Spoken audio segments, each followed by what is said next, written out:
Welcome back to the Tales of Coconut.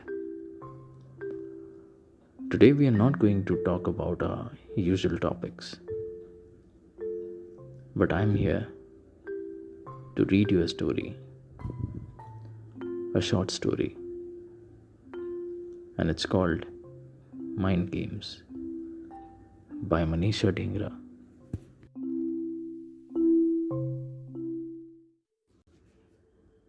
The whimpers were getting louder and louder. It's okay. It's okay. He soothed her, patting her hair, which was wet with sweat. The cabbie braked and turned around to give him a searching look. सब ठीक है, आप hospital चलो, he instructed the man calmly. The authority in his voice prompting the vehicle to lurch drunkenly and merge back into the flow of traffic. 7 years of painful experience had taught him to use his eyes, sometimes his voice, to good effect, shaming people into averting their curious gaze, cutting short their concerned questions.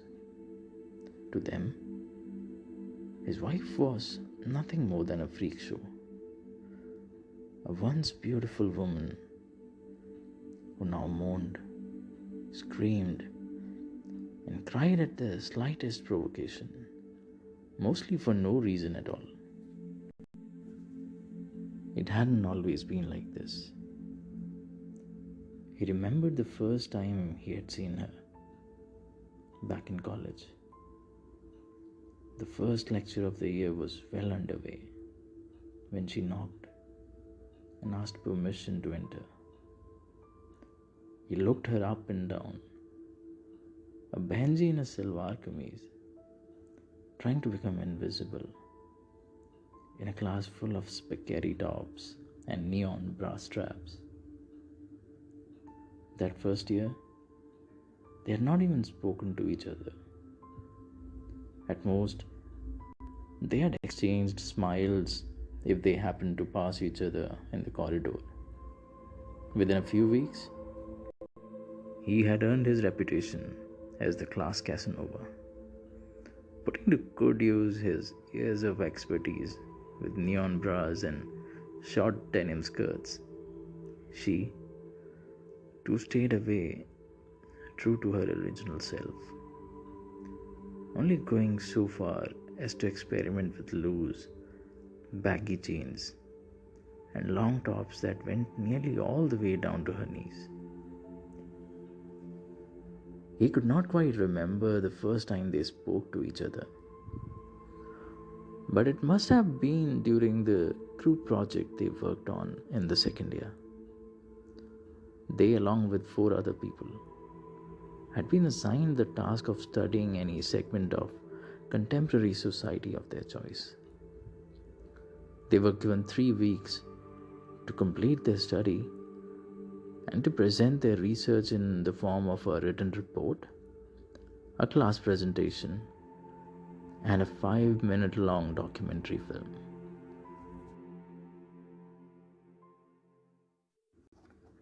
We can't study prostitutes. He recalled the vehemence with which she dismissed the idea put forth by one of the other girls in the group. Okay, how about gays, lesbians, or sexual minorities? He had asked, enjoying the color that rose into her cheeks as she refused to entertain that idea as well. In the end, it had come down to a vote: prostitutes versus slum dwellers. The prostitutes had won, and they had spent the next weeks discussing everything from condom use to AIDS to the problem of children born out of wedlock who then go on to become gangsters or bar dancers or follow their mother's footsteps for the next generation of prostitutes. difficult, though the topic may have been for her. Yet, he soon came to respect her opinion on the project. From the methodology of research to the way they should progress with the film shoot. Eventually, it was she who laid out the script for the film, who sat in as he edited the film material down to a manageable 7 minutes, and who even drank a celebratory sip of wine with the team when their film was selected as being amongst the best of the lot. But even as he grew to like her as a distant friend and a close colleague, the thought of being with her, of dating her, had never crossed his mind, not until the last year of college, when she took the initiative to ask him, as he came down the stairs one day, whether he would like to bunk the lecture and grab a cup of coffee instead. She told him later, many months after they had been married, that she had always intended to have him. I spent so many nights considering and comparing you with all the other options, she said. But finally I figured that I'd give my virginity to you. He had responded. He had responded in kind, laughing loudly at her description of the options and mock thanking her for selecting him. But what made you choose me? He had asked later, this time seriously. You looked okayish, she teased. Plus, I knew most of the girls you had slept with in class, so there was no risk of performance failure either. She had laughed out loud again, amused at her own wit. The first years of marriage had been dotted with such incidents, like bright spots of dappled sunshine on the upholstery of a dirty old cab. But marriage had not always been on her agenda. He knew that had been entirely his idea, something he asked her to do on the spur of the moment, long after they had passed out of college, broken up, and moved on in life. She, to a hectic professional career as a Hyderabad-based business consultant, and he as a Mumbai-based film editor. That day, that minute, when he bumped into her at the mall, would always be etched in his memory. He had known right away, even before pleasantries had been exchanged, that she was the answer. The one thing he had been waiting for, to fill his full, vibrant life. As he thought of the many years since that moment, he was somewhat surprised to discover that he could not remember how and when she said yes. He wondered if that was of any consequence,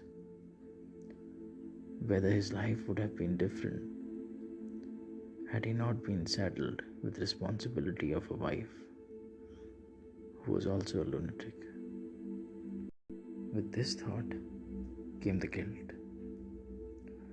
They loved each other, he reminded himself, clutching her tight, trying to shield her from the demons that chased her.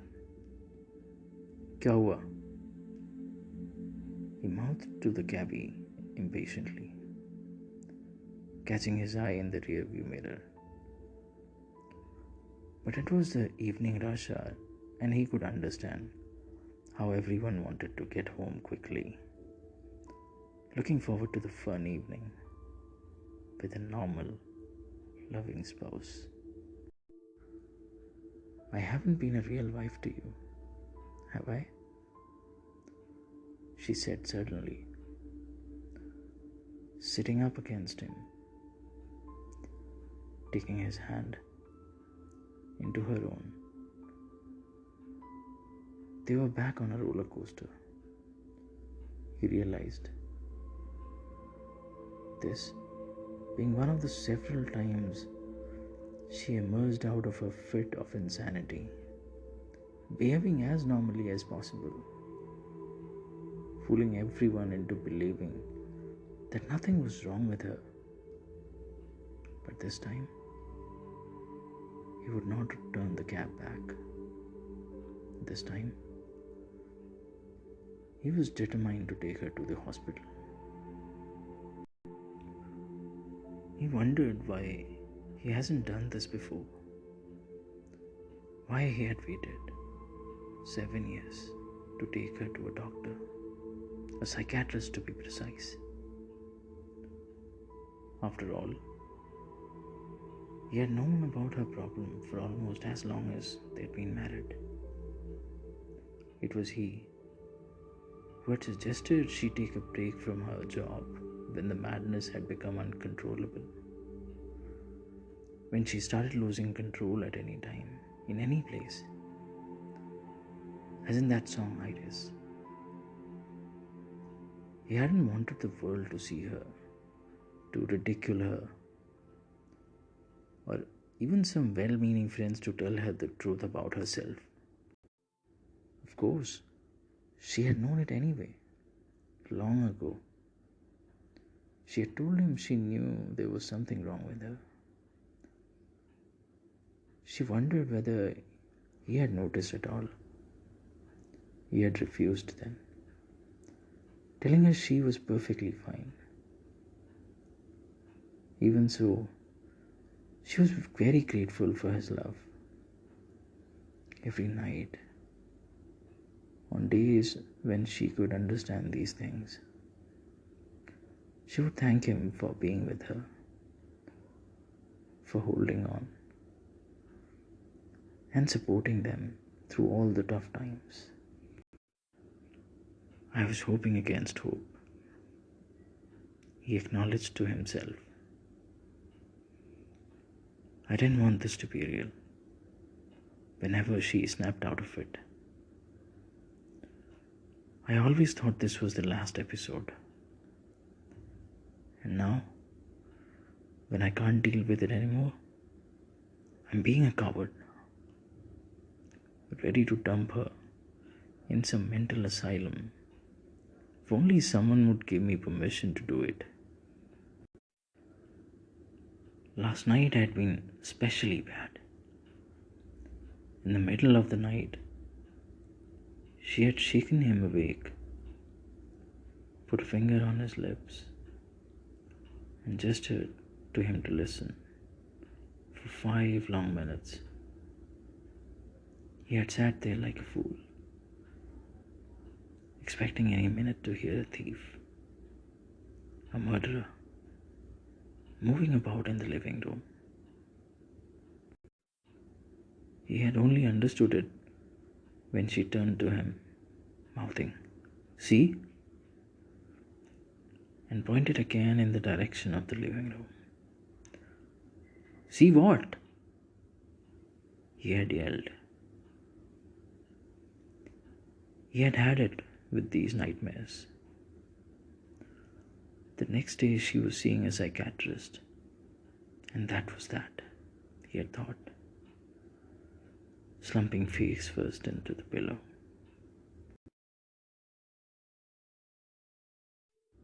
So there they were, stuck in a cab in the middle of an ocean of honking cars. It took another hour before they made it to the hospital at last. He had called ahead, but they were 45 minutes late for the appointment. Meanwhile, He filled out the form handed to him. Medical background, it said on top. What are you doing? Why are we here? His wife asked. He did not answer, only indicated her to be quiet. Dr. Iyer has warned him not to tell her anything, not to let her panic before he had a chance to examine her. Such a long form it was. Her medical history, family background, attitude towards life, their relationship. He was patient with it all. The doctor will see you now, said the pleasant-faced assistant. They let themselves be led in and settled on the edge of the couch. Doctor, my wife has been having these wild dreams, nightmares, fits. He began, putting his arm around her shoulders, even as she looked away from him, hurt at his betrayal of the secret. Your what?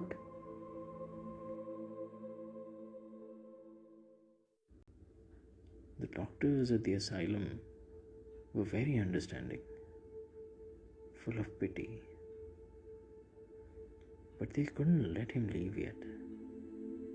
They told him, their voices full of regret. They said later that he had always dreamt of marrying his college sweetheart, a big shot consultant, now married and settled in Hyderabad with her husband and 2 kids. From her, they learned about the minor anxiety problem, about the way their relationship had to end when he had grown too possessive. And this was even before his hallucinations first started.